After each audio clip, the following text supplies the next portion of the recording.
Look at him, eating whatever he wants, never gaining a pound, while I'm stuck with the boring special and can't lose an ounce. How's your lunch, man? Amazing. Yours? So good. Oh, I'm so happy for you. Cool, buddy.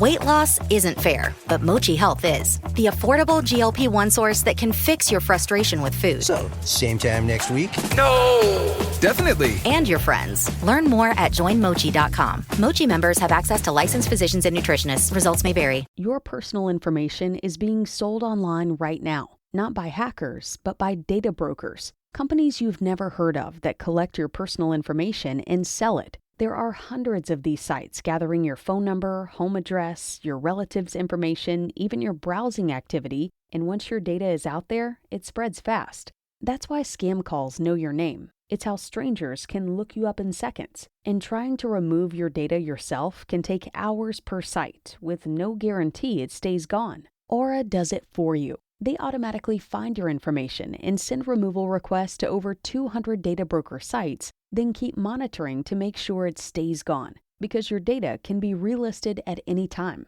With Aura, you can even see where and when your data was found and removed. The longer your data stays out there, the more it spreads. Try Aura for free at aura.com/hidden. That's aura.com/hidden to try Aura for free. Mother's Day has a way of sneaking up on you. But when it does, 1-800-Flowers makes it easy to send Mom something beautiful, thoughtful, and worthy of everything she does. Right now, with double blooms from 1-800-Flowers, order 1 dozen roses and get another dozen for free. It's a bigger gesture with fresh, beautiful flowers arranged to make Mother's Day feel as special as she is. Make Mother's Day feel bigger with double blooms at 1-800-Flowers.com/podcast. That's 1-800-Flowers.com/podcast. A love letter to the golden age of musicals, Schmigadoon. Schmigadoon is the inescapable new comedy that is coming to Broadway this spring in April. Don't miss this hilarious new musical starring Broadway favorites Alex Brightman and Sarah Chase. Tickets are on sale now, so go get them at schmigadoonbroadway.com.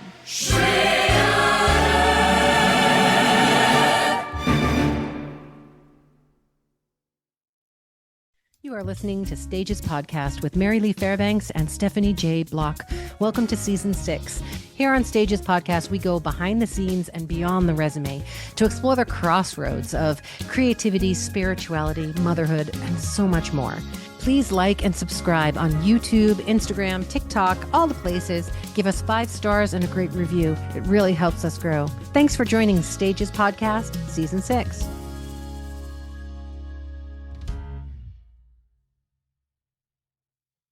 No news. No news. No. Very bad. It is very bad. News bad. And then we go to, Vivi's school and we watch the chapel and the 3rd graders are singing, when I grow up, when I grow up. And then they're giving like this full slideshow presentation in their little 3rd grade voices about what they want to be when they grow up. And you're just torn between the hope and the lightness of who they are and the safety of the world we've created for them. And then you come back to reality and you're like, No. That is the my reality. No. All right. So this is what's really important. Okay, talk to me. Listen to the latest Mayim Bialik's breakdown. This guy's on. He's a channeler. His name's Lee Harris. Whether or not you believe in channeling, it doesn't matter. What he's saying is super important. And what he's basically saying is, hello, James. We're talking about Mayim Bialik and channeling. Just, do you believe in channeling? Yes. Okay. Have you ever listened to Mayim Bialik's breakdown? A little bit. I don't think I've watched it obsessively, but I have seen handfuls of episodes. Usually if it's like a fun guest. Oh, She's obsessed. like a I've brain scientist. She's every like one of the episode. smartest voices I've ever heard. So cool. I've seen every episode that they have done. I have listened to because Amazing. I just think what she does is so important. She's building this bridge between science and spirituality, which I'm a little obsessed with anyway. Yeah.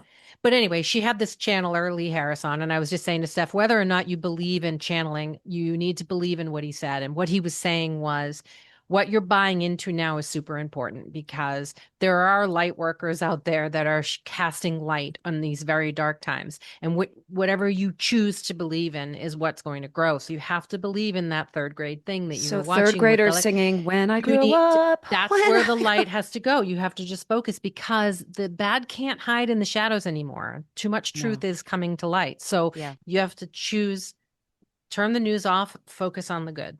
Okay. Yeah. Basically that's, but you should listen to what he channeled. I mean, channeling. Just listen to the wisdom of what he's saying and go with that. Correct. If you don't want to believe in the channeling, that's correct.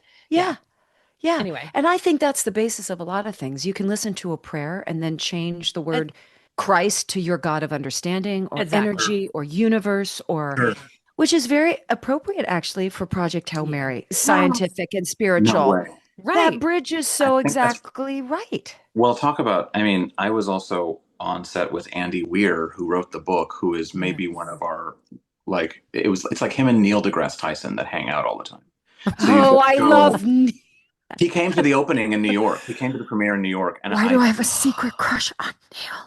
He's like our dream guest. You don't understand. He's like our dream guest. That's what we want. Yes, and I want also, him on please, the show so I'm bad. wearing a star onesie for today. This is I purposeful. noticed. Look This how is cute. purposeful. Okay, keep going. Anyway, keep going. So, no, Neil deGrasse Tyson came to the premiere. I didn't have the gumption at that moment because, by the way, guess how much science brain I have?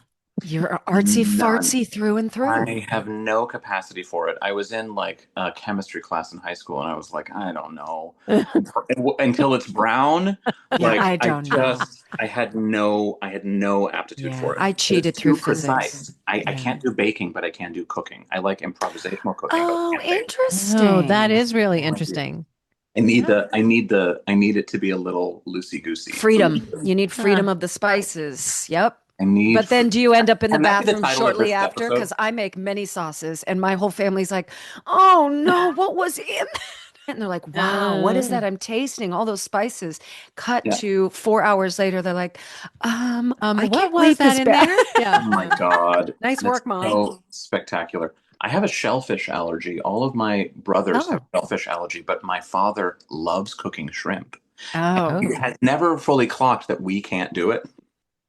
No. It's hysterical because we're like, Dad, we're not going to participate today. And he's like, well, you don't like shrimp? I'm like, You're like, well, remember the last time you're all swollen like this with a lip? Your offspring cannot do it. Yeah. We can't. We won't. But it's so funny. This is so fun, guys. I'm so glad. First of all, thanks for bearing with my foolishness. That's we okay. had to reschedule, and I fully it's been things that you can imagine. And I maybe cannot imagine, and I'm so in awe of watching you be everywhere. We're very lucky on that is that we catch people in the middle of it all, and it's really a beautiful place to experience their walk in life. But that means, flexibility because you're everywhere. Yeah. Well, I'm in a few places. And there are a lot of the same few places, and all of that really lovely. Okay, good. But it's definitely a new thing. I mean, I'm definitely kind of trying to be as much of a student inside of this because, I we'll definitely get into this, but this wasn't on my bingo card. It never is, isn't it? That you knew of. That you know just of. didn't know That's it was right. on your bingo card. Well, that's what's funny because I was always this sci-fi dork and I loved alien movies and I loved all of that. And I think actually when I was about to graduate from acting school, I went to SUNY Purchase, not too far from I think where you live, Stephanie, in Connecticut. Oh, I am now in Northern California, my friend. Look at you. You're enjoying sunshine for the first time. Yeah. How's that? She's pretty. She's quiet. She's Yes. slow. Yeah. We talk a lot about landscaping. I mean, ad nauseum, let me tell you. But you have space for landscape. But we have space and the weather's delightful and the kid is flourishing. And sometimes Seb and I go, we flatline a little bit artistically, but then we find our way through conversations like this or concerts or this lifestyle also affords us to say yes to certain things that perhaps we wouldn't have been able to say yes to, or we would have had to say yes to everything to keep up the lifestyle that was happening in New York. It's so funny you're saying this because I have been gently nudged by members of team to kind of go, you don't have to say yes to everything, James. Yeah. Out of that, I mean, I definitely started working in the theater as a little bit of everything. And I was, I mean, not to do the whole thing, but like there was a couple seasons where I was a special effects makeup artist for plays, and there was a couple seasons where I was just the prop guy and the set guy and the actor and the designer and the And this and the this, director and all of it. wearing Yeah. a lot of different hats. And, I you just sort of needed to you just got used to just saying yes, like, yep, I am available and I will show up to the thing and I'm thrilled to be there, and all of those things are true. But the thing that this process and this project kind of kept reminding me is that this idea that, many times we'll have a different job, and it can be a real life job, or not even an artistic job, but maybe only 30% of you is invited to work. Maybe only 40% of you is encouraged to show up. Not that you shouldn't bring all of yourself, but that's more than that might be intrusive, or more than that might not be necessary. Needed. Yeah. Needed. And when I fell into puppetry, and also when I fell on this project, it was like, oh, 100% of me is here. Like 100% of me is allowed to show up, which is a really, like, I'm so grateful. It doesn't go that way. Also, Well, and I also love those go ahead. moments in life. I love those moments in life when you're doing something, you feel the urge to do something. You don't know why you're doing Yeah. it. You're learning something. You don't understand where this is going to fit into your life. And then all of a sudden this window opens and you're like, oh, that's why I learned that. And it all Yes. makes sense. And it all just kind of starts gelling together. And that's when it feels like there's just like some kind of energy that's just Yes. weaving us through. And if you're adventurous and curious, you pull down these things, and then all of a sudden it weaves together this tapestry that you didn't even know you were making. And I love There's that. an authenticity to that, right? Seb's always like, there's a reason why he had guest starred in a lot of series, but his regular series were House of Cards and Madam Secretary. He was a political science major at Williams College. So that you think, how is that going to equate into the world of art? But that authenticity that he brought in that moment, in that room, that understanding of the language and the text and the world politics of it all made them, it satiated something for them to say, oh, yeah, he's not just saying these words. You are not just being Rocky. You have been Rocky for so long that now you finally have this venue to say, peekaboo, I'm Venny here. I know this character. I know this spirit. Okay, first of all, we have to do your intro, or else this whole episode is going to be Wonka Doodles. Right. And by the way, I'm so here for Wonka Doodles, if it's not clear. But I love that.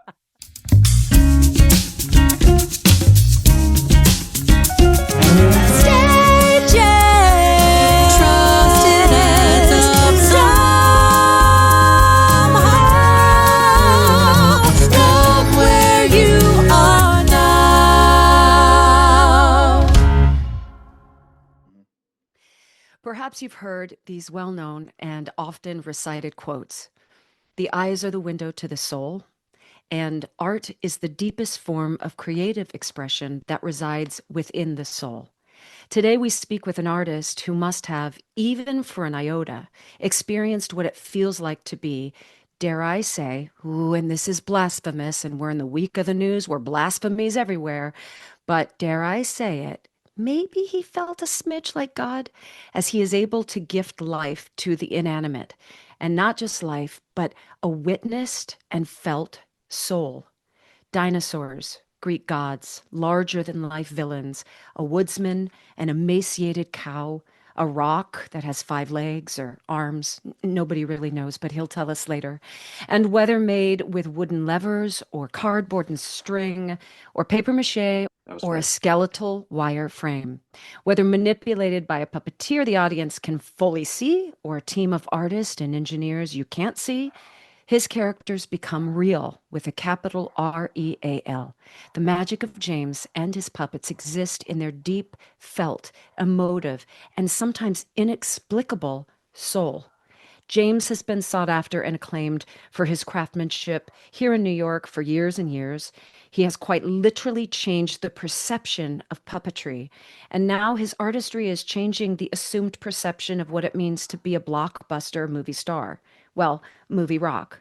Please welcome Ryan Gosling's co-star in the smash hit #1 movie, Project Hail Mary, the amaze, James Ortiz.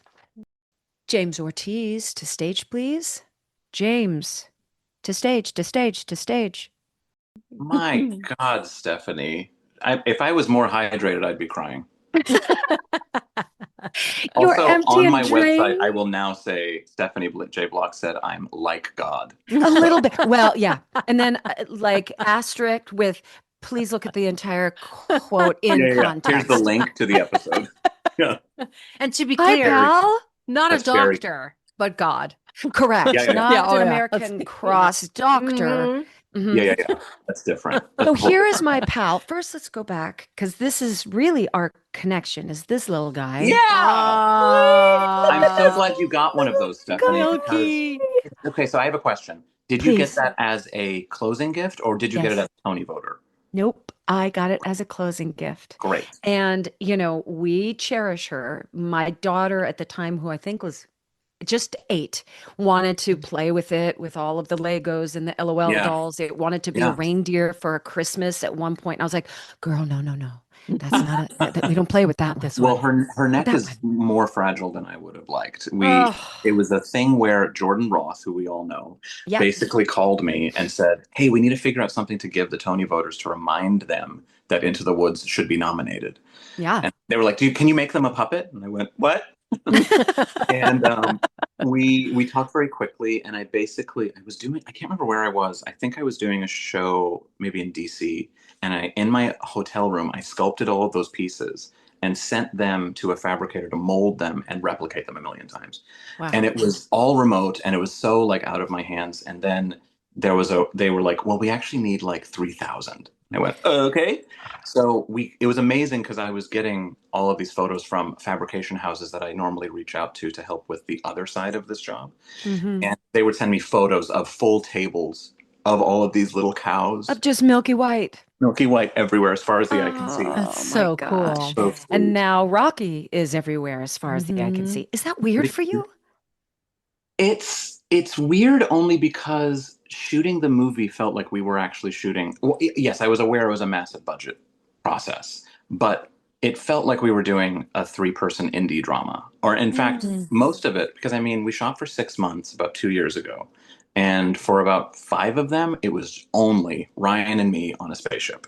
So it felt like, and the other collaborators and the other actors in those scenes were Phil and Chris, the directors, who had earpieces in our ears and were going, "Say this, try this, say this." So, and sometimes we would be sealed into different things and we couldn't see anybody, but the only thing we had was hearing each other and playing. So what's crazy is I think, because of the nature of how we shot that thing, and because of the nature of the amount of improv that I've talked about in certain avenues, Phil and Chris love improv, Ryan loves improv, and I don't mean this in an intense way, but if you ever want to have a panic attack on camera, operate a 5-legged faceless alien puppet that has to not move like a spider but be lovable, and also let's throw out the script. Yeah. So, Yeah, let's just play. but truly, it would be, and I'm saying that very glibly. I had an excellent time, but it would be like, this is a 3-page scene and we're shooting for like 45 minutes just to find other things inside. Yeah. So I would leave a take and go, I have no idea what we just did. I have no idea what just happened. Did any of it work? And I would run over to Video Village and bother the directors that they had to like literally move planets and going like, "Did you like it?" Like, I had no idea. How was my So hair? that's How why did it I feels look? crazy. Double chin? Was there But a double did that happen? Yeah. Like, did you really suffer from a lot of imposter syndrome, or was there something in you that was like, no, this can work. I just need to I've worked stay my whole in life. it, you know?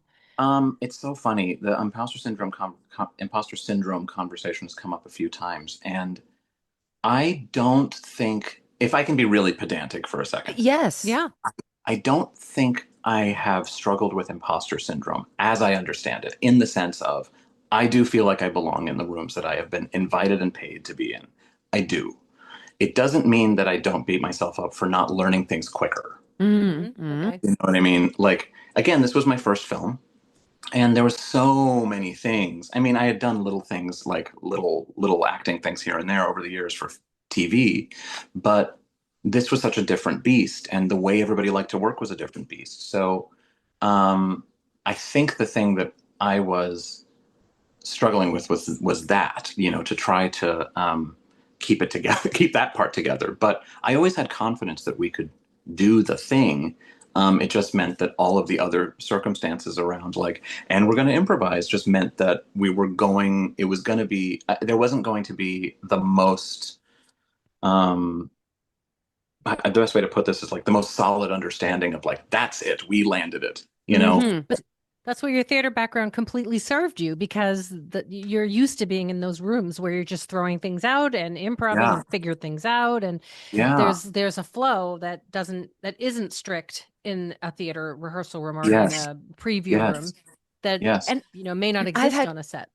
I've Yeah. had some great conversations in regards to confidence, imposter syndrome, humility. And somewhere in those conversations landed on you can still be humble, knowing that you are capable and deserve to be there, but Yes. also recognizing that there's always going to be someone better than you. Do you Mm-hmm. know Oh, what I'm saying? 100%. It's that 100%. beautiful balance of being like, in this moment, I don't know if there's anybody better to tell this story now, but do I Yeah. understand that, of course, there are greater talents than me, Totally. more creative beings than me that are Totally. out there? Do you know what I mean? But you have Yes. to embrace that moment as your own, or else you're losing the moment. Well, You've then you're lost it. exactly right, because then you're not doing anybody a service. No, You're not no. helping the thing. You're not telling the story. And there was so much in the book of Rocky. There was so much in the script that I wanted to honor, but a thing that I've been not really talking about a lot is the fact that even in the book and even in the script, Rocky didn't necessarily have a complete arc. He sort of, and my concern was that he would sort of settle into sidekick territory, and I really wanted to give him his moment. I'm going to tell a quick anecdote. Always. So basically, I'm gonna just give spoilers away at this point. I mean, people. Oh my gosh, if you everybody's haven't seen seen it. it, you snooze, you lose. Like, We've read the I'm book. just- Our family's seen it twice. Get on the bus, people. good. Oh, I love that. There's a moment sort of deep in the middle when Ryan confesses to Rocky that he's going to die. And we have this sort of poignant moment where I save his life. And we shot that a bunch of different ways, but we shot the scene where I say, "How much do you need? I'll give it to you." He says, "That's too much." He's at the end of the hallway. Yeah. And then we said a bunch of things that wasn't what you saw in the final film. It was like, "But let me help you. I had to convince him. I had to convince him to walk back in the room and let me help him." And it was like, "But we are friends." And there was all these different things that we were trying there, and nothing was sticking. And we had 2 ADR sessions where I went in and cleaned up audio, and we finished our second one, and I went home and we still hadn't fixed that scene. And I was just racking my brains about it because I needed to give Ryan enough juice to turn back, walk down, sit down, and give that emotional performance. It needed to make sense, like what Rocky was giving him then. And I basically woke up at 3 a.m. one night and I texted the directors and I said, "I think this is it. Is this it?" And they said, "Record it quickly, put it on your phone and send it to me." And it was this idea that Rocky is coming from a traumatic experience at the top of the story. Yeah. And there was never a resolution to that. We never turned that into anything. It just was the pre-beat. And in a story about two people that need each other and that grow together and that work through their own horrors in order to become the people they need to be, where was Rocky in that? So I said, early in the movie, he says, Rocky could not fix, when he's talking about his crew members. His friends, yeah.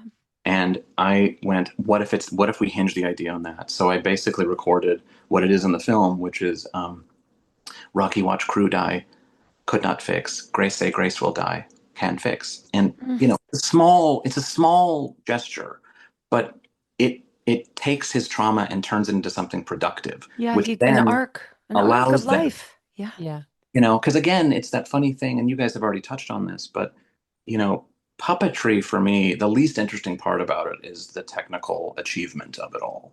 You know, the thing that matters is where's the heart and where's the soul, and does it grab us, and does it create a moment that we care about? Does it create a character we give a shiza about, you know? Right. Well, and what was And interesting was that even though Rocky didn't show big emotions, and big human emotions were kind yeah, of almost confusing to him, right? He was yeah, trying to yeah, process them and understand them.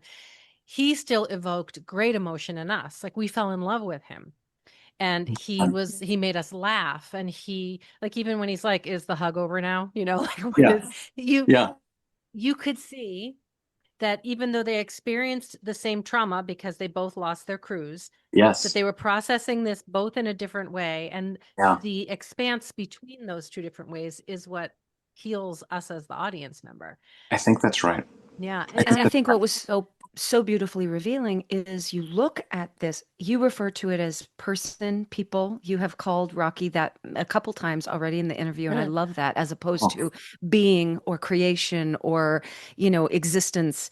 yeah, But this creation, like you said, has no face, Yeah. has no mouth. How are we hearing it speak? And yet we kind of float above that. We mm, suspend belief, double down on it, and then transfer all of our emotions on this gorgeous, not blank yeah, slate, but no, this gorgeous rock of a yeah, movie screen yeah, where we can put our face, our child's face, our pet's face. And I think that's what made it so like lovable, is that there were no features to speak of. Yeah. Therefore, any feature is going to work for our absorption of the storytelling. And it yeah. was remarkably emotional. But how Thank- does one go about as the designer to take almost this soft triangle? Like, what did I write down? I wrote pig deer rock spider. There was something like Yep, there was that's going on the something website about too. Thanks, Stephanie. there was something about his little ending of the soft triangle, the bottom Yeah, of it, that Yeah. yeah. seemed snout-like, and Mm-hmm. yet the top was regal, almost like it was the head of a deer. I And just move. thought, The little top would move, like you could see Yep. him thinking, yes, Yeah, yeah. Mm-hmm. yes. Mm-hmm. So you have the text. Andy has this beautiful text. You Yeah. start to design. Then I don't know if you knew from the beginning when you were designing that you were also going to bring it to life vocally. Did you know that at the Well, beginning of the process? I'll make some adjustments here because I didn't Oh, forgive design me. how no, no, no, but I didn't design how Rocky ever looked. So in Okay. Oh, other okay. words, I basically, by the time I showed up, they had about a year and a half of design work done. Okay. So Neil Scanlon is an award-winning creature effects designer who won for the Babe films and worked on the original Star Warses. And you just go, oh, there's literally R2D2s in his studio, and you just go, Oh, hi, Neil. Hi. yeah, Sorry, nice to Neil. meet you. That's Didn't not mean at to all discredit you intimidating. in this. Yeah, it's completely crazy. And Phil and Chris, the directors, have a long history of animation, so they're really intelligent designers. So they were already designing that whole thing. But it's worth saying that I did an audition, I was flown out, and it was flown out months before we were going to shoot, and I was going like, what are we like? What's my contribution? Like, how do I help?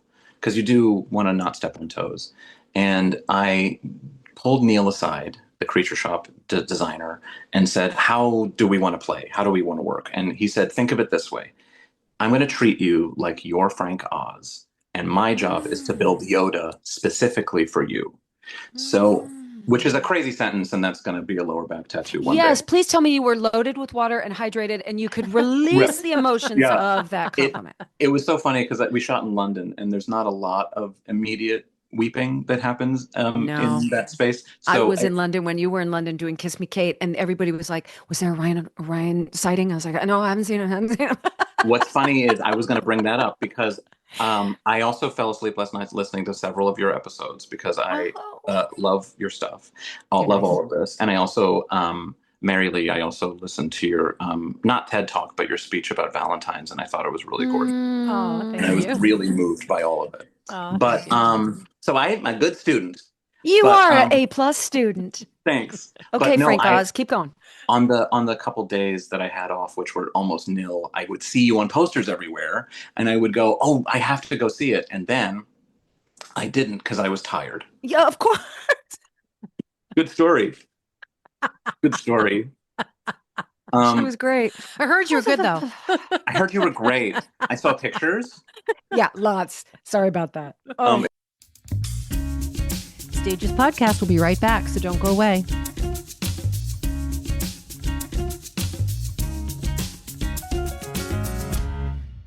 Some days you want a little extra oomph to your usual look. Whether that's lashes for days with the viral Liquid Lash Extensions mascara or awakening your eyes with a lasting lift and soft color with the Brilliant Eye Brightener, Thrive Cosmetics is your go-to when you want to amplify your everyday look. Whether you want a simple, just got to get out of the door routine or full glam, you'll always look and feel like the best version of yourself with Thrive Cosmetics. Plus, every product is 100% vegan, cruelty-free, and made with clean, skin-loving ingredients that work with your skin, not against it. And for every product purchased, Thrive Cosmetics donates to help communities thrive. So every time you use your favorite Thrive Cosmetics product, you're helping communities you care about too. Amplify your everyday. Go to thrivecosmetics.com/shine26 for an exclusive offer of 20% off your first order. That's Thrive Cosmetics, CAUSEMETICS.com/shine26. Warning, the following ZipRecruiter radio spot you are about to hear is going to be filled with F words. When you're hiring, we at ZipRecruiter know you can feel frustrated, forlorn even, like your efforts are futile, and you can spend a fortune trying to find fabulous people, only to get flooded with candidates who are just fine. Fortunately, ZipRecruiter figured out how to fix all that. And right now, you can try ZipRecruiter for free at ZipRecruiter.com/zip. With ZipRecruiter, you can forget your frustrations because we find the right people for your roles fast, which is our absolute favorite F word. In fact, 4 out of 5 employers who post on ZipRecruiter get a quality candidate within the first day. Fantastic. So, whether you need to hire 4, 40, or 400 people, get ready to meet first-rate talent. Just go to ZipRecruiter.com/zip to try ZipRecruiter for free. Don't forget, that's ZipRecruiter.com/zip. Finally, that's ZipRecruiter.com/zip. Okay, so you didn't design technically, but you started to embody. Yeah. So basically, I was brought out, and there was an 8-week rehearsal period where I cast local puppeteers that I nicknamed the Rocketeers. I'm very proud of that title. Very fun. And thank you so much. And then I was there through like 12 different prototypes of Rocky. And I had so much input. I mean, I was basically going, I wanted to be a theatrical puppet as much as possible. Let's avoid as much animatronics as possible because it wasn't my skill set. And I mean, truly, like, I would like this shoulder, but not this shoulder to be this kind of a joint. I want this elbow to be like this. I was able to like, and they gave me that freedom, which they didn't have to do. I was nobody from nowhere.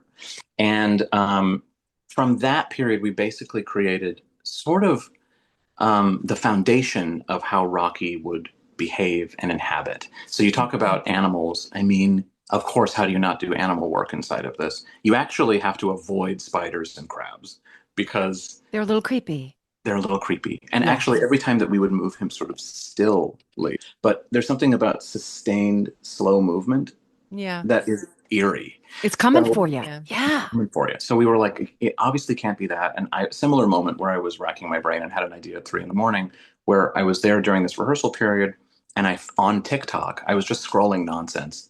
I'm sure I was completely sober, but I was sitting at home. You were still in London? Then no, yes, you were not sober. Yeah.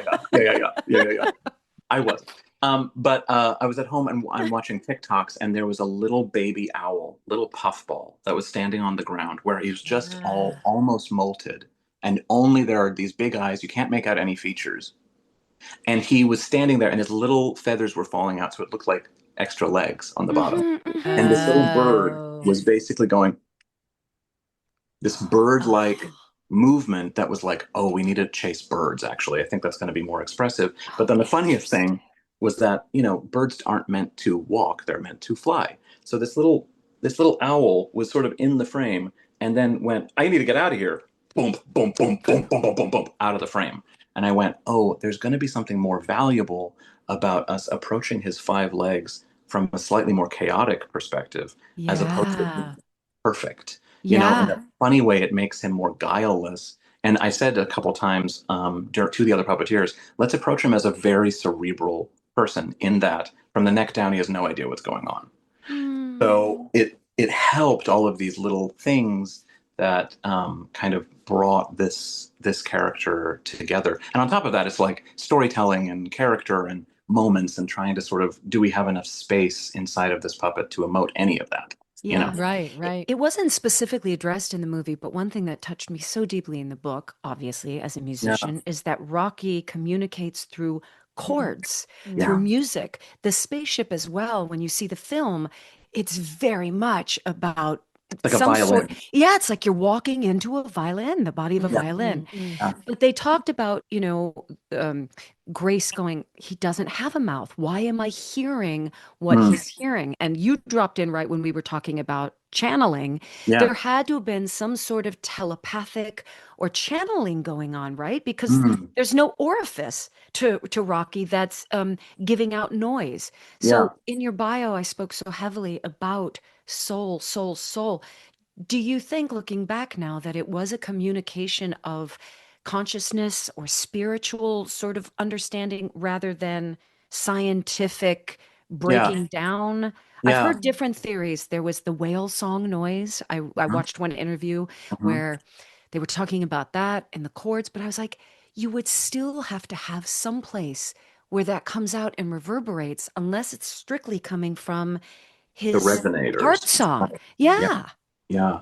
Yeah. I mean, yes, I think so. I mean, also in a process like this, where it's like, trust yourself and run, there is a spiritual thing that I think happens when you just have to go, I have no idea if this is going to work. Run and let's go. Yeah. How can you not? But I think, in terms of the communication and the sonicness of that, I mean, fun fact, I was also really, whenever I wasn't puppeteering and it was a close-up of Ryan, they put me in a booth that was like 5 feet from the stage, a sound booth, so that I could continue doing the lines with him and there wouldn't be like clitter-clattery sounds of a puppet that ruining the audio. So when I was doing that, I had bought, I went to a folky musician shop in Chelsea, and I was gonna buy a bunch of clay ocarinas because I thought that would be really fun to like one of the moments when Rocky isn't speaking my voice.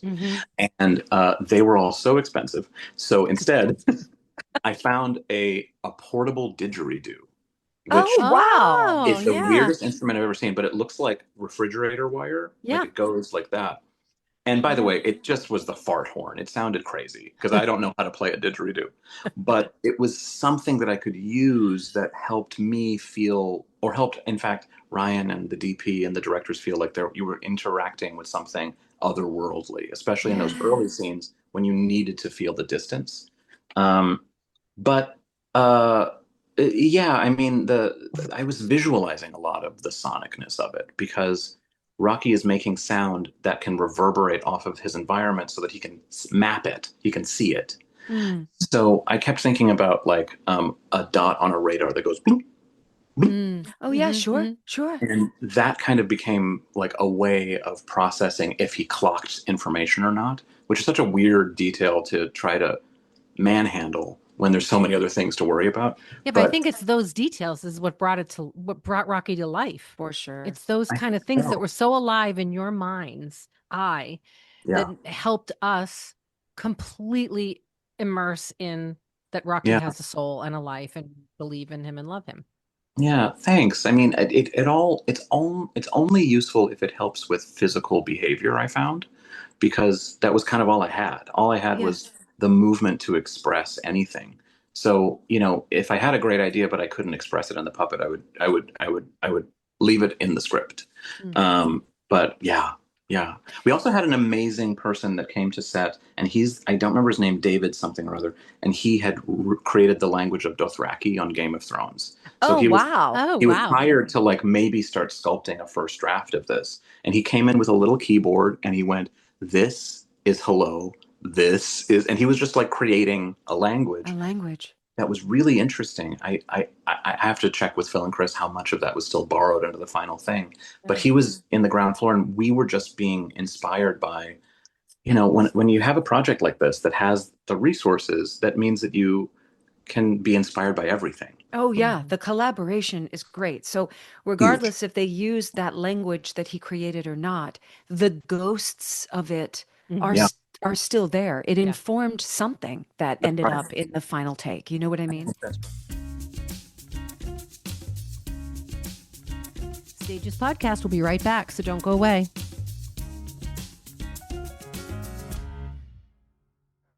Our world recently lost Sid Croft, and I grew up in an age where, his puppetry was big. Yes, of course. We have Jim Henson. Who were your influences at the Mm, beginning? And then I want to talk to how one falls in love with puppetry sure. where we see it with eyes and nose and mouth that opens and then gets to this sort of abstract understanding that you are now bringing to life. Oh, that's a big one. I certainly inspirations are myriad. How can you not talk about Julie Taymor's work Yeah. in Right. theater and Yep. Lion King? And, I was just at the right age where that hit me. And I went, but what do you mean? I can see the person, but I can also see it's both. Yeah. Wait, like the fact that I didn't have to choose was really special. For me, it was Warhorse. Did you see Of Warhorse? course I did. Oh, Several of my golly. friends were in that. And what Ay. was interesting is that my career in the theater kind of really picked up after Warhorse because there was this movement of we want it to be grounded and real and earthen and we didn't want the thing that I have found to be true is that every time that there is a recession or some great moment in our country, usually puppetry finds its way back on the stage. Oh, that's interesting. Usually we need it to be tangible again. We need it to be We connected. need to be able to believe in the suspension of disbelief. It's That's like when exactly. it's like I remember when my son was small. Mhm. If I could see he had a rough day or if he didn't, if something was on his mind, I Yeah. would talk to him with a puppet. Would you? Sure. Yeah. Therapists do that often. Sometimes I would just turn the sheet into a puppet and I'd be like, Yeah. oh, Meep. And we called her Meeps. And Meeps is here. And we would just talk to Meeps. And Meeps would ask him questions Yeah. so that it wasn't mom asking questions. It was Yes, Meeps. yes, And he yes. would open up to Meeps, even though it was just a sheet. Wow. And I remember thinking like how powerful that is with children. Yeah. There's some part of us, and it's not just children, it's adults too. There's some part of us that lets down some guard when it's a puppet. I don't understand what it is. Probably you can speak to it better than I can. But I have but so much even to in say. the movie when Rocky, spoiler alert, almost died, I turned to my husband and I said, if he dies, I'm leaving the movie. I can't take it. My husband's like, all right. Because when the people die, I don't care. But if the animal or if the puppet dies, Of I'm course. out. Of course. I can't take Because it. there's a different level of investment. You're completely right. I mean, Yeah. I did the show called The Woodsman 1,000 years ago. It was only 10, but it feels longer. And there was a character in it that was a Boonraku sort of withered old crone, this sort of Scrooge sort of person, operated by two different people. She never had a line, but you could always hear her breathing, and she felt very alive. And oddly enough, I was in that show also. And oddly enough, my track was such where I got to sit on stage and watch the audience watch scenes with her. And the thing that I kept clocking more and more times was that as she would just like walk across the stage or do anything, the audience was slowly turning into her.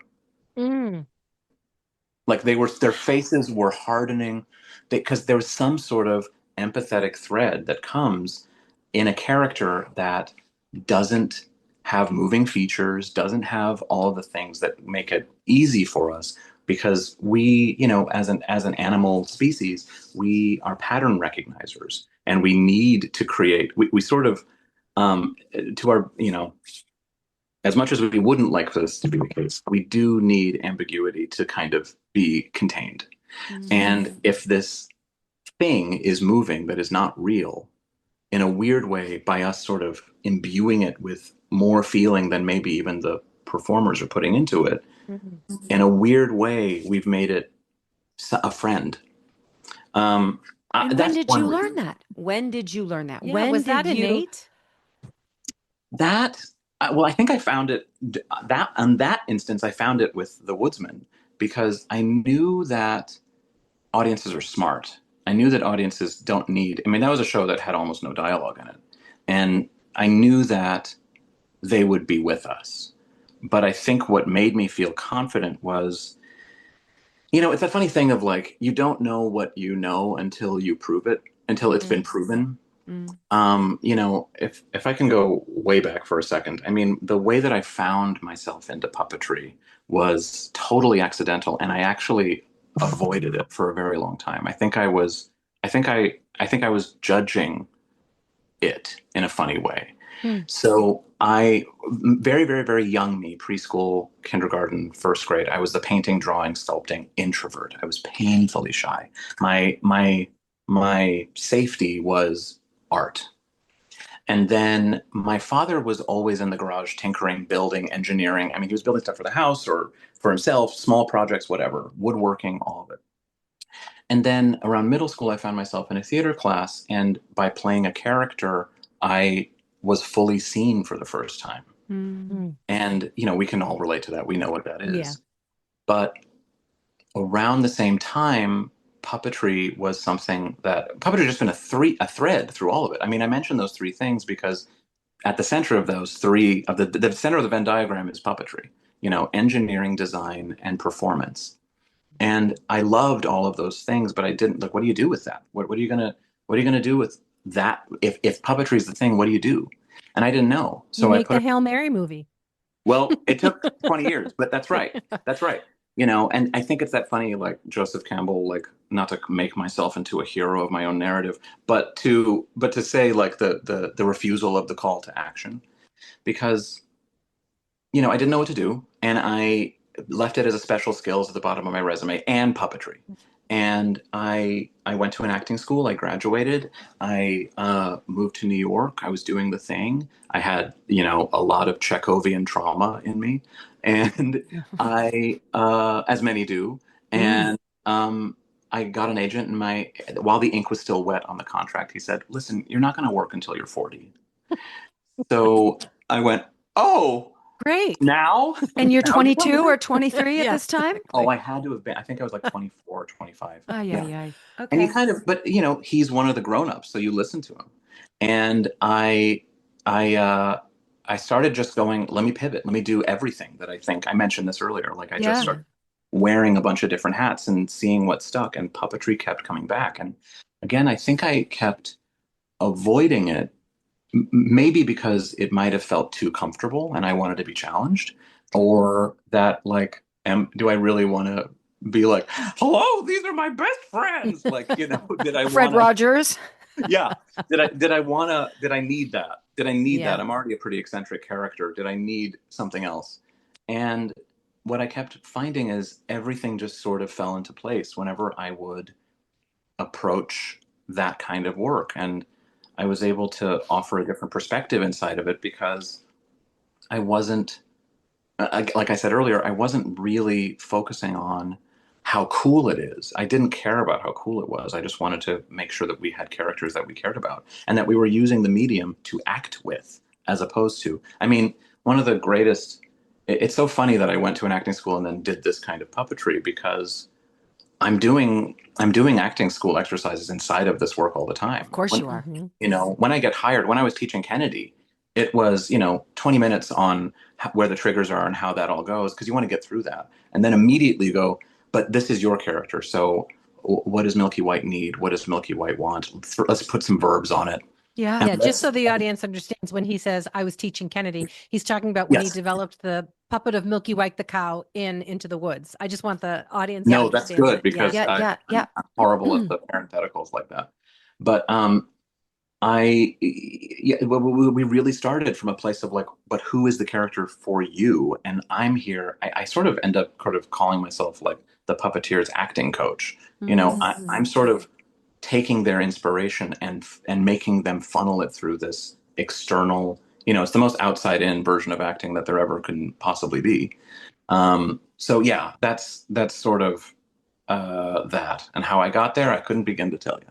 And the abstract, you're not sure. Like for me, I immediately, again, because of my personal relationship with Into the Woods, but the boots of the giant. Like that's all we needed was this wire frame of this period type boot and the sizing. So now we know the proportion of the woman and it informs everything we Yeah. need to know. Like, how do you discern Yeah. this is what needs to be shown? This is Yeah. the crumb that we need to give to the audience, and they will make the cake on their own. Well, there's so much more freedom in this kind of work when you allow stylization to take place. And producers allowed you to do it right off the bat. They didn't feel like they needed the whole brick and mortar, show me the exact. No, and I think that helped because Lear DeBesnay, the director of Into the Woods, had such a desire for it to be as lean as possible. The whole show to be really, really spare. But in a funny way, yes, I've been on those projects where they're like, but I can see the puppeteer, and you're like, right, that's the point. The point is making space for your imagination to fill in the gaps. And, I think sometimes, frankly, a lot of producers will see that and go, great, it's going to be cheaper. Yeah, you might be right. So there's a little bit more of that focus. Yeah. No costume changes for this, inanimate thing? Perfect. Yeah, sounds easy. But, it's funny you say that because, we all have very specific memories of Gavin Creel, and Gavin was so, so, so kind to me. We had no interaction on that show. I mean, I think we said hi like 17 times and would lightly chat, but we had our first, I think, invited dress at City Center. And I was in the sort of tailwind that I think we all are at that moment when you're sort of going, did anything work? How do I know? Right. And there was such a vocal response to the cow and all the puppets the night before. And we were basically in the house about to get notes from Lear. And Gavin came bounding up to me and was just like, I knew those shoes were going to work. I knew they were going to work. And, he didn't need to do that. He was really, he's one of the most special people. Yeah. It's his 50th birthday this weekend, actually. Is that right? He would have been 50 this weekend. Yeah. Okay. Yeah. I really will. So your parents were part of this as well then. You witnessed your father making things, creating things. Yeah. Would he do whimsical creations as well? Or was he very much we got to fix the thing upstairs? That's a great impression. Have you met my father? Oh, God. James, Yes. come Yes. on. Talk about channeling. Wow, like a longshoreman. Wrench, hammer, hammer. Like a longshoreman from Pete's Dragon. Which is highest praise. Which has a puppet. Yeah. Next time. But no, I think that's amazing. What was funny is my father was always building things, and it's been interesting watching. He's retired now, and he's in this mode where he's going, maybe I'm going to start painting. So he's been like sending me these gorgeous acrylic paintings of things. So there was always an interest in art. And, I'm the youngest of three boys, and we're all very different. There's sort of a car head, and then there's a sports person and a business-minded person. And there's like the artist.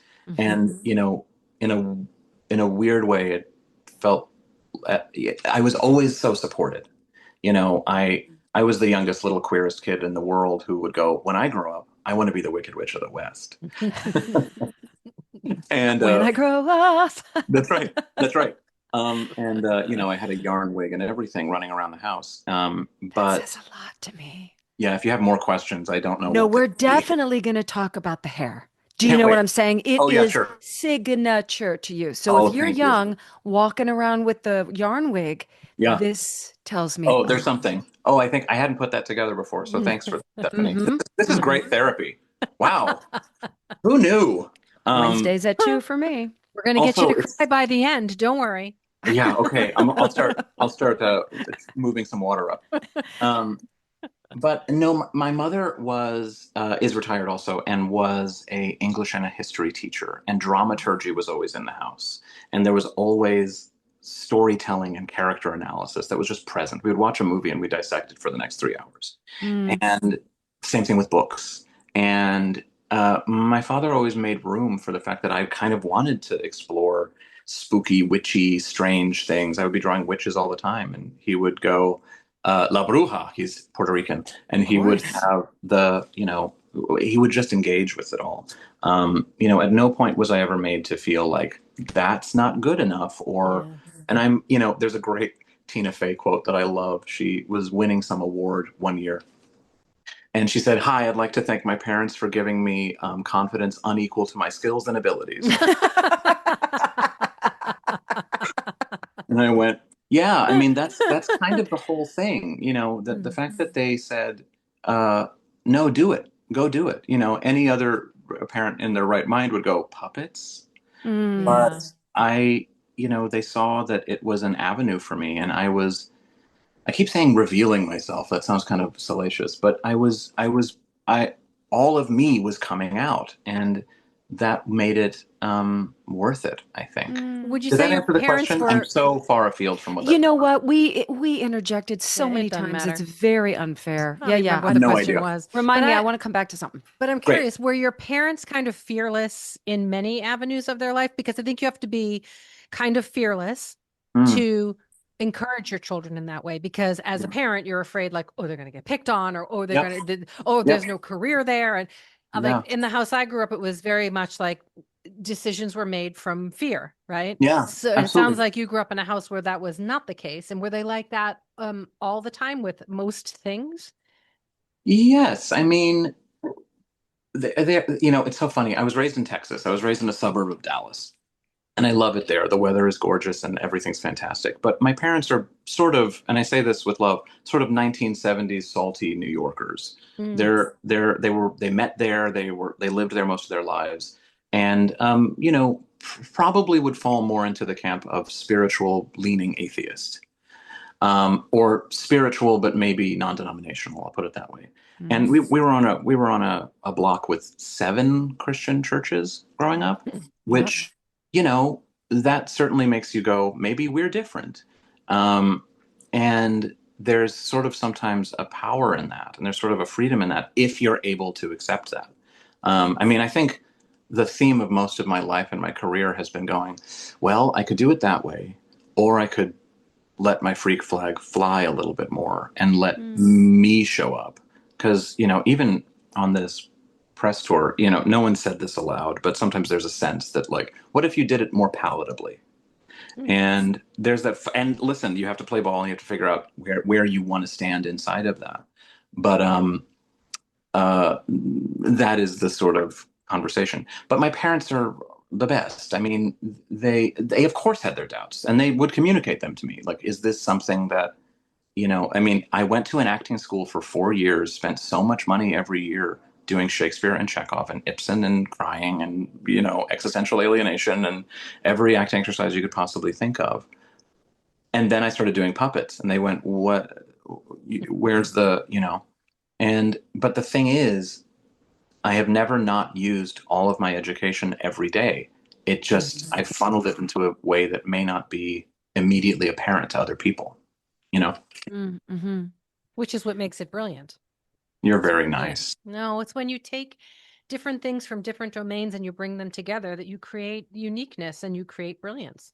Well, that's also this, of course, we're all keenly aware of this ever pervasive, is it capitalist, sense that it's fine to have a lot of interests when you're a kid, but pick one that makes money. And I feel like I gamed the system by picking something that I'm able to dance around into so many different universes, and I'm able to sort of break off and just do one thing of that. So wherever I was going with that also escapes me. So far, so good. Does James need a coffee? Rocky, need coffee? Great. Rocky, need coffee? Question. Question. Stages Podcast will be right back after a word from our sponsor.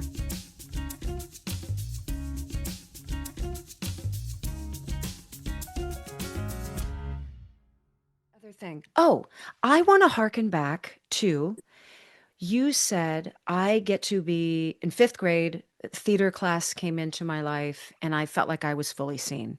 Yeah. I'm always jealous of those that say that, because I think it's assumed that those of us that were on the periphery and then finally found our voice within this community or space of acting.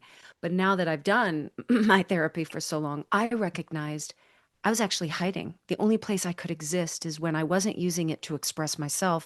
I was using it to disappear and just finally be a voice for something else. I was a puppet. Yeah. My human person of Stephanie was becoming a puppet and a voice for all these other characters I was taking on. And it wasn't until much later in life, probably in my 40s, that I recognized, no. These characters, it's a balance between being a translator and a vessel for them, but really exposing Yeah. who I am. These are moments where I get to truly Yes. feel my authentic pain or be my strangest self or fill in Yes. the blank. It Yes. seems to me that if you had that freedom at such an early age, whether it is your gorgeous yet moving and has a life of its own hair, or the 1,000 pairs of glasses you wear that have different colors that match. Do you know what I'm saying? Yeah. These don't seem to be costumes for or to you. They seem to be an extension of who you are. Yeah. So, Yeah. speaking about your parents and the environment that they allowed you to not just be, but celebrate you and Yeah. thrive. Yeah. Do you always have this sort of eccentric part of you, and that was an expression of who you are? It never felt like okay, I'm going to be. Mm. Do you know what Yeah, I it's not a mean? costume. It's It's comes from you. It's not, it's enhancing well, the parts of you. it is Question? interesting. Question. Question? Actually, Question. and also for the fans that are really noticing, we built in a thing that Rocky always goes every time he says question because he needs Oh, the answer now. So if you see it another time, you'll see that he's always one of his legs is always stamping. Oh, so yeah, yeah. he's a little petulant. Now, I need the answer now. That's right. There's a lot of younger me inside of him. There's a lot. There's a lot of like, but there's a wrong way, right? And Yeah. a lot of pernickettiness and a lot of impatience and a lot of like, but why aren't we there now? And also a lot of sort of a Labrador too. But it's funny. I'm really conjured back to an acting teacher I had years ago, who I always had sort of long hair, and I think it probably was a way to hide originally. I was like, I don't know. It's like that. Oh God, am I going to quote Chekhov at you people? Yes. But Yes. like that thing about Sonia and Uncle Vanya, where she's like, "But you have such lovely hair." I mean, at an early age, I don't know if I felt necessarily like but I definitely was like, but I can do this. And Right. it felt Less like, of the fawns and more like, wee. yeah. Just lean in. And I think as I've gotten Yeah. older, I've been going, whenever it's time to dress up for an event or something, the thing I keep saying is like chic, mad professor, Yeah. Oh, you're nailing mad it. scientist. James, you're nailing it. Oh, yeah. Thank you. That's very nice. You also talked about, the sort of hiding inside of a character and things, and I hear that completely. I mean, I also find that the more this thing, whatever it is, the more themes start coming back of the way that you've chosen to interpret this character. Messages from your deep self are coming up to you. I'm not a tremendously huggy person. My friends would be the first ones to point that out. But I've been perpetually playing a lot of characters or directing other people to become these puppet characters that sort of prioritize closeness, connection, and warmth in a way that may not be my natural inclination, but it must come from somewhere. And I think there's always I find that my it's crazy to say this, but my first spiritual practice was acting class. Yeah. I mean, my first spiritual practice was going, it doesn't matter who you are, but it does matter what you want. Oh, like that still rolls through my system all the time. And what you bring and how it affects your fellow human actor, whatever, on either side of you, right? That's right. That's and I right. do think some of this is the more you try to explain these things, the more elusive they become. So like even like when you're doing like healing work as a yogi and stuff, Yes. the more you try to explain, like I remember when I used to teach class sometimes in the dimness of the thing, I could start to see like an aura around a student. And then the minute I focused on that, it disappeared. Where if I hadn't focused and I just would have allowed it, it could have taken me to a different place where then it would have expanded. And this is the like the acting thing and the spiritual thing. The more sort of navel gazing we become about it, the more elusive and hard to explain it all really is. But when you find that pivot point on the seesaw and you just allow for the and the flow of it, that pivot point starts to expand for you in a way that is hard to put words to, but is no less real. They say life becomes clearer if you walk through it with a soft gaze. Yeah, I think that's right. because it's not just the minutia and trust me, as a Virgo, as a whole Yeah. host of list of things, I can Yeah. really, really concentrate so much energy on the small. But when you Yes. open it up and there's that sort of soft gaze and understanding, the picture itself may be slightly unclear, but the whole picture Yes. starts to show itself, right? I mean, it comes back to the quote that Gavin used on the show: "Everything is both. Everything is both. It's about the balance between the effort and the ease and the work and the play, and you have to approach every job, every puppet, every moment, every song with that both the balance of the thing and to allow for the undefinable to enter. Yeah. I mean, I think I mentioned my sort of childhood self that was maybe a little more precise and a little more, there's a wrong way, and it's bad if it's wrong. And I think as I've softened into adulthood, whatever the hell that is. Well, nobody knows. We're all faking good it out luck. here. Yeah, who knows? Yeah. If you could see the number of like Batman toys all over this room, you would see that I'm super grown up. But I think I've made really good friends with letting the mystery remain. Yeah. You know, letting the ambiguity be a friend. You know, I'm and I think the soft gaze is interesting because I'm also remembering, as we're talking about this for the first time in a long time, that even, part of drawing, I found, which was my first sort of way into art, was sometimes you want to see the whole thing. You've been focusing on a hyper detail and you need to pull back, and you do soften your gaze just to clock everything. What's the composition? It has to kind of remove. And also, the soft gaze becomes a really important thing when you're doing group puppetry, because I would always be, usually I'm on the head of the puppet, sort of leading the thoughts. And especially for this, I was on the head of Rocky. But in order to kind of clock everything that's going on around you, and even things that might be happening behind you, you do need to sort of soften so that you can just absorb as opposed to control. Right. It's this really fascinating thing. It's funny. Another puppeteer the other day was talking to me and said, "James, for a puppet person, you're actually pretty laid back." And I was like, "Oh, that's a great point." And I took that as a deep compliment.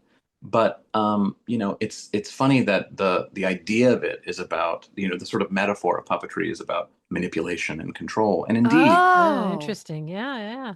indeed, right? But indeed, even I'll be working on a project and I'll go, maybe there shouldn't be a puppet in this show because thematically this conversation of who's controlling who isn't present in this.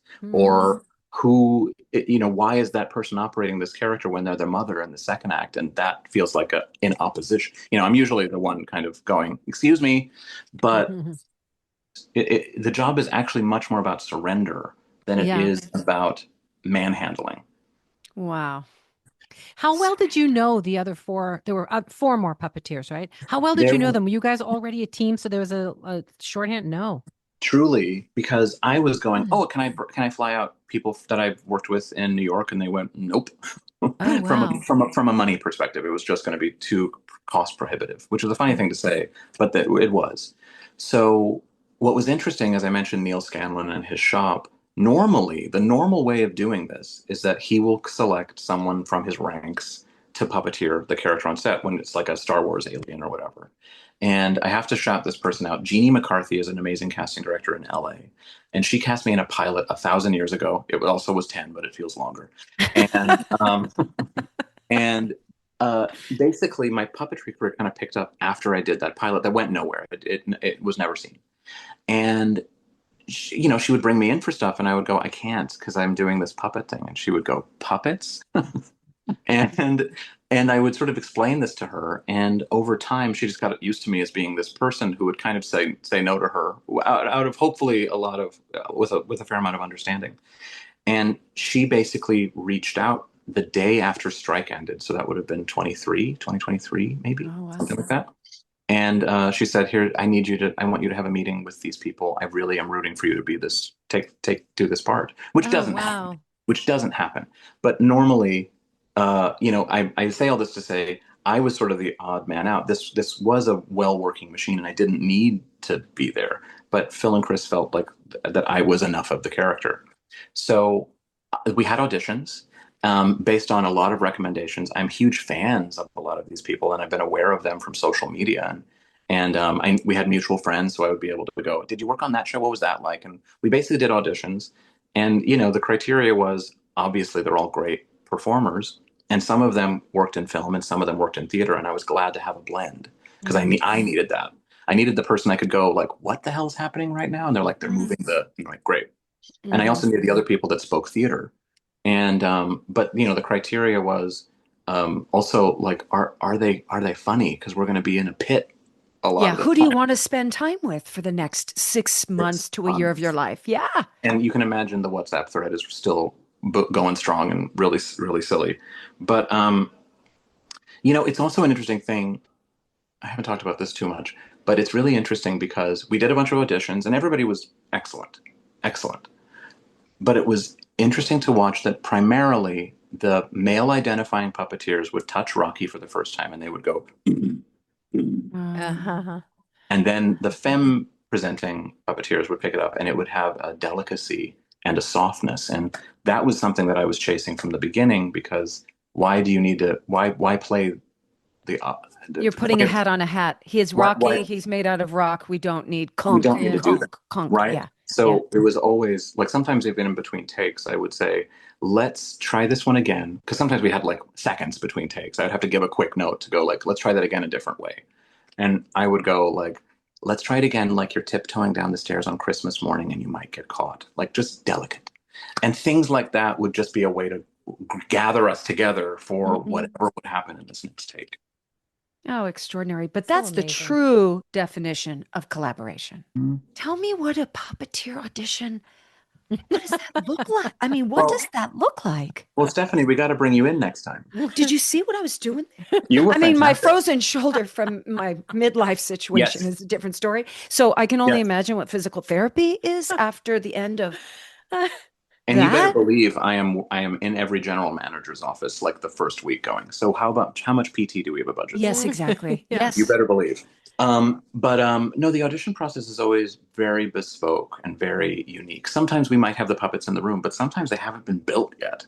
Wow. So sometimes I kind of take it to the sort of ballet bar version of this, like take it to the basic core. Yes. There's two versions. One is you wad up a bunch of butcher paper, and it's just sort of a crumpled lump, and you leave it on the floor and you go, in your own time, go to the lump and make it breathe. And you just go. And it's about taking the time for everything to just slow down. And there's also another version where you basically take a crumpled wad of paper and make it into basically like a duct taped stick figure. And you kind of give everybody roles like, I want you to be on the head and this arm. I want you to be on the feet. I want you. And then we'll just sort of play improvisations about, sometimes to see like, can they play together? But also sometimes to just sort of go, let's have fun together. And I'll say one more because it's also fun.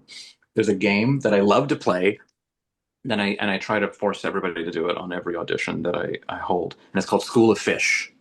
And basically, your hand is a fish, and you're doing that. And you're in a tight group of people. And whoever's in the front is the leader. But if I turn this way, that person is now the leader.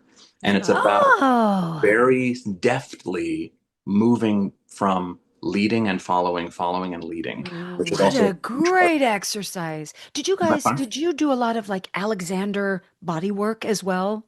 At Purchase? Yeah, there was a lot of Alexander, but there was also, we had a Lecoq professor. I don't know Lecoq. What's that? Oh, Lecoq's amazing. Lecoq, French mime. Oh, okay. He's written so many different, he's no longer with us, but he's written all these extraordinary pieces of writing, basically about, we're talking like, okay, you're the color red. Let me see that. Like, truly like crazy. But how can you, there's also a great exercise, the great part of the training that's called Journey of the Neutral Mask, where you basically wear a mask that has no features on it, other than eyes and nose to breathe, similar to Rocky. Yeah, like Rocky, yeah. You basically are given a circumstance and you have to show where you are based on how you stand. So not even like climbing. Yeah, sure, there's mime of like climbing, but like, no, you're on a hill looking at a mountain. Yeah. I need to believe that you're looking at a mountain based on physical awareness and presence. There is an exercise in improv. I'm sure you did this at school too. Just we now call it backting, but you have to do an entire scene with your back to the audience, Wow. and they have to understand: are you gardening? Are you? I mean, Yes. I chose something very easy. You know, I was conducting. They're like, cheater, cheater. That's so funny. But it has to be so clear in what your body's doing, how you're breathing. Are you an Yes. older person by a bad back? But just the physicality, no emotion, no face, and backting. Yeah. It's the best way to get out of your head. Best way. It's the best Best way. way. You know, you You just can't feel silly. You just have to dive in and create life from that. Yeah. That's right. That's what I find to be true. Okay, listen, it's time Damn go it. because No. I don't Okay. want to Damn make you it. stay Damn here. it. Damn it. It's Damn been a- it. It's been an hour. I don't want Not a maze. That's Not a maze. crazy. Not a maze. Not a Not a maze. maze. That's right. That's right. That's right. It's time go.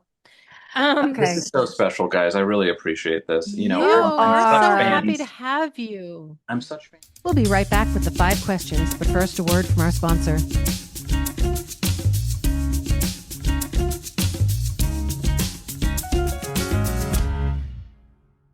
Favorite sandwich? No. Yeah. Favorite sandwich? Gotta Favorite know. sandwich? Mm. It's ham, lettuce, tomato, cheddar on a wheat with a thin smear of mayo. There you Oh, go. interesting. Yep. No mustard. Okay. Okay, if you were an animal, what kind of animal would you want to wake up and be? Oh, I know that I want to be like a heron or a crane. I want a big wingspan. I think I like being near the water. I gotta be a crane or a heron. Yeah, that's much more Odd romantic than like a creatures. seagull just Well, gnawing you on know- a pizza. No, You don't want I- that. In I'm- Rwanda, they have cranes with these gorgeous heads of like feathers on their Oh, hair, that's just like you? your hair. That's you. You're a Rwandan Oh, crane. somebody told me this the other day. A friend of mine who's an animal nut. He was like, "No, you're a secretary bird." And I was like, "What's that?" I'm gonna And look they that up. are these like, "What do you mean?" And they have they have a thing that pops up. I mean, I'm kind of a tall, gangly thing, so for years I would say giraffe, and now it's like, no, I would like to fly, please. Oh, a secretary bird. Okay. Tell me 3 micro joys you've experienced today. Today? Yes. Okay. Describe the thing or just put an adjective on it? No, describe the Yeah, thing. give us the 3 things. And I mean tiny micro joys. Truly realizing that this matched my glasses. Perfect. There's I one. went, hell yeah. Delightful. Delightful. Going on to this morning, I went onto Instagram and I saw Mary Lee. I want to say Mary Lee, and I'm doing my best. Mary Lee had posted video of Ryan Gosling being cute, and I went, "Oh, ditto. Yeah, I get it." And I think the third one is the amount of joy I feel being able to talk about my parents on like what is for the most part like kind of a press pluggy kind of could easily be a soulless thing. And it's really nice to celebrate the folks that gave me the space to allow myself to be a freaky weirdo that makes the confidence. me very happy. What was Tina Fey's line? The confidence that outweighed That is disproportionate to my skills and abilities. Disproportionate. Yeah, I think that's really Okay. special. So you've been arrested and thrown in jail, and you call your parents to come bail you out. What do they assume that you have done to land yourself in jail? Oh, they will assume that it was a speeding ticket. They will assume. Oh my God. And I haven't driven in years. I used to drive in college, and then I got rid of the car because I live in New York and I don't want that. I don't need it. Right. But my God, I was always, it wasn't that I was late. It was that I just wanted to get there. Yeah. Back to Oh, this. I know. Ga. Going like, but then when I get there, it's going to be fun. This part's awful. Yeah. So yeah, the journey. Last question. If your nail polish color, what's the color and what's the cheeky little name of your nail polish color? Okay. When I was listening to the podcast the other night, I was thinking about this because my soul wants to say jungle red from the women, but I know it probably would be like a really rich blue teal. Oh, lovely. I love a rich thing like that, and I think I would probably call it the teal deal. Oh, That's that's a cute one. cute. The teal deal. Yeah, I Oh think that's man. probably it. I want to I tell you love a it. quick secret before you go. We keep mentioning birds, and I Yes, feel like Carol Shelley's voice is coming through. When love, she was love. developing Madame Morrible, her Yes, secret that she kept to herself was that Madame Morrible used to be a bird. She used to be in the world of the animals, and she had to become the opposite of kill them, stop them, silence them to hide that she herself had bird in her. So the kabuki makeup, the feathers on yes, all of her costumes was that of she came from the animal world. And that to me, that secret behind her eyes that nobody else really knew, it was never vocalized or yes. translated in the text, just made her performance like all the more extraordinary with that And Yeah, secret. it's that so and neat. that receding hairline throughout the course Perfect, of right? the show, you just go, Oh, "Oh, she's the bad guy. Oh, yeah, yeah, she's the yeah. bad guy." I Perfect, right? I know we're done, but have either of you done animal work to chase a part, to play a part? No, Have I've never had to do it. No. I think you would have the most fun, Stephanie. But you're also what if I can give you your flowers, I know we're done.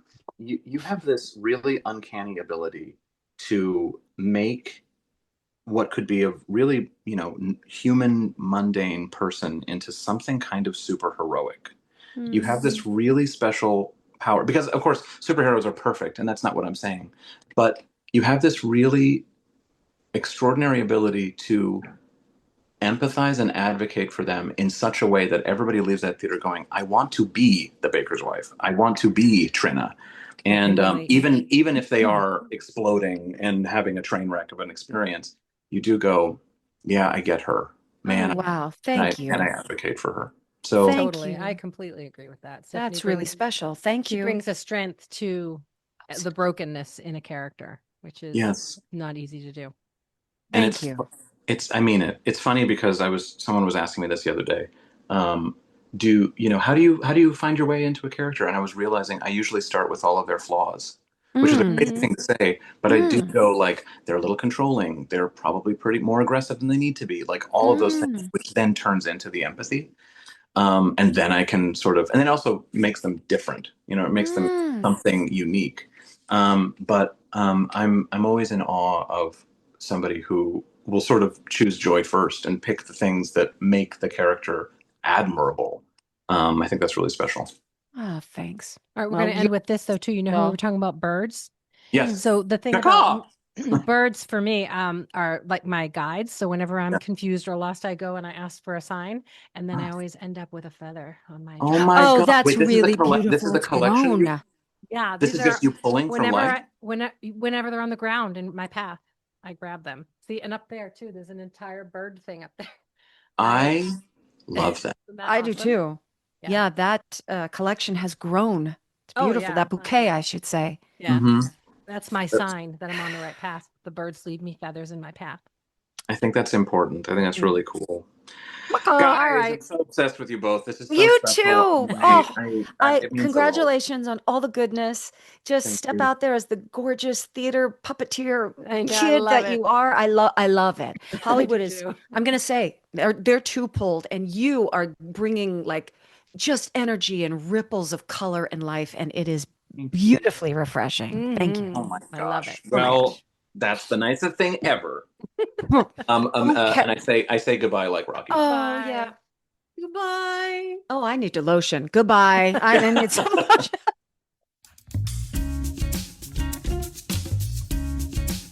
Now, what struck a chord with us?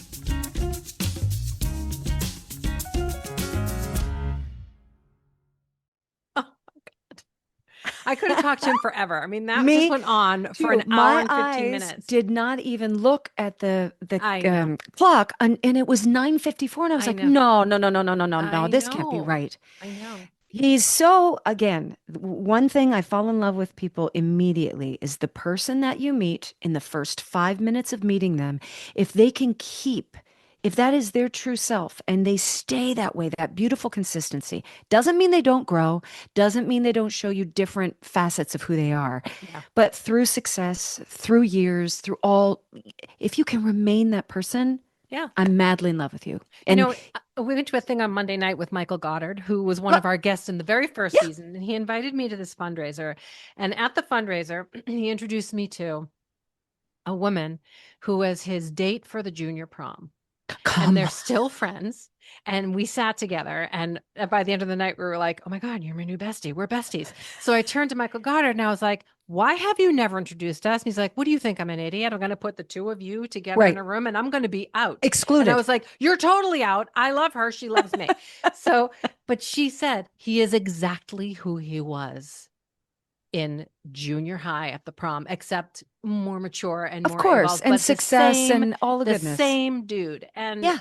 I just love that. I love I when do you meet too. people like that. If the core of you is the same, it's just a beautiful, comfortable place to be. And But if you then can be some of us comfortable go with who you really are, far away from our core and then find our way back. And I you're feel like right. that's how I am. I feel like I had these core things that always were kind of who I am, like this weird animal lover, this weird nature girl, this way, and then I get far away from that due to whatever trauma, bad choices, circumstance. And then you find your way back to those things and you feel like you've rediscovered parts of yourself. And I think that happens a lot with women. Because we get Probably. lost in motherhood and absorbed into other things. And then we come back to ourselves in our 50s. Even V, she'll say, oh, mom, because we're in the tween years, right? So you're not an adolescent. You're not a teenager. It's this middle, she calls herself middle guy. I feel like a middle guy. And she'll come home from school and say, I just don't feel like I was myself. And I said, well, let's reframe it. I think you were probably yourself, but there are different variations that will come up depending on what friend group you're in or where your headspace is at. And that's okay. Like That's a good thing to be able to navigate. you're not being someone different. You're just that person, that bit of you is rising up and making their selves known. So I love that you're staying in tune and that felt a little maybe uncomfortable or different, but maybe that side of yourself just doesn't show herself very often, It's interesting to see a young girl start to find her place and how she shows up. Yeah.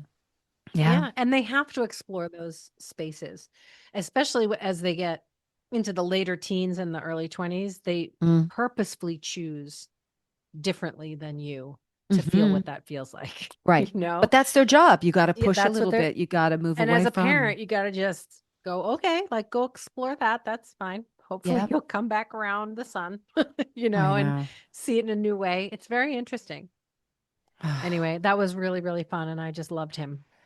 And he really is the bridge between the spiritual and the artistic, the spiritual, the science, the artistic, because that engineering part can't just be done with dreams and wishing and prayers. Like you have to have all of the mechanical knowledge and scientific knowledge and mathematical knowledge. And he's got that. But I also just love it when the theater weirdos, for lack of a better, weirdos, when the theater weirdos like get their due in sort of that mainstream world, and make it better and elevate it. It just makes me so happy. Yep.